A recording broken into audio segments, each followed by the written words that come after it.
دا تا د سردار علي ټکر یادونه وکړه. مفتي شاکر د جاوید امیرخیل سره ناستې پاستې کوي.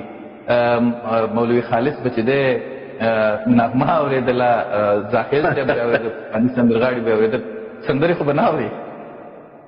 یاره چې کله داسې یو ډېره قومي غزل پیدا شي، سندره پیدا شي، که هغه د امیرخیل یو غزل ډېره انتیکه غزل وه چې هغه جنت جنت وطن و که څنګه څنګه، دا داسې ښاري غزل وه، دا دومره چې زر ایټم بمه پر چا باندې روغورځوي، دومره اثر بیا نه وی کړی لکه دې غزلې چې وکوي. نو دا چې کله سړی واوري زما په خیال سره هسې که ګناه وي نو د الله څخه معافي غواړو، کنې د معاشري حصه یو خامخا به کله کله اورېدل سوي. صحیح ده. دا نور ملایات یې قهرجن دي که نه آغا صاحب، سمدستي فتوا لګوي. خلک هم دا دی، تاسو ورته یادونه وکړه، اشاره مو وکړه په سټیج چې پورته شي خلکو ته حتی ناموس یادوي، ښکنځلې کوي او خلک وایي چې زه خو نو د پیغمبر استازی دی، څه به ورته وایو؟ دا ولې کوي؟ آیا د پیغمبر د استازو دا اخلاق دي؟ خبره داسې د شینواري صاحب چې د پیغمبر علیه الصلاة وسلام د ژوند یو پهلو، یو طرف، یو رخ موږ ویلی دی، بل رخ یې موږ نه دی ویلی.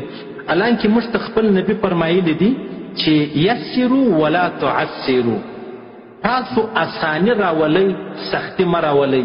پیغمبر علیه السلام مبارک فرمایي وبشرو ولا تنفرو، د بخاري حدیث دی. خوش خبرۍ اوروئ، په خلکو کې نفرت مه خپروئ.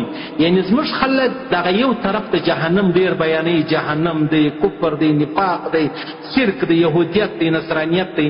دا بل طرف نه بیانوي چې پیغمبر علیه السلام مبارک لره به یو سړی رالی ول یا رسول الله لما بدکاري وسوه، بیا به پیغمبر علیه السلام پر هغه باندې حد جاري کوي، بیا به صحابو پر هغه غږېدی چې دا یې نو ولې غلط کار وکړي. پیغمبر علیه السلام ورته ویلې ول دې سړي دونه زوروره یا دې زنانې داسې زوروره توبه ایستلې ده چې پر ټوله مدینه شریفه تقسیم کې د ټولې مدینې خلک به الله وبخښي. اوس ته د پیغمبر علیه السلام انداز وګوره، یو سړی راغلی دی، بد کار یې کړی دی، غلط کار یې کړی دی، او بیا هم پیغمبر علیه السلام په دومره ښایسته انداز دا نور ملګري راګرځوي چې خبردار خیال کوئ، دا مه وایاست چې دا سړی څومره بد سړی او دې سړي څومره غلط کار وکړي. د غلط کار څخه مابعد بیا دا د توبه وایستله، دا توبه معمولي خبره ده.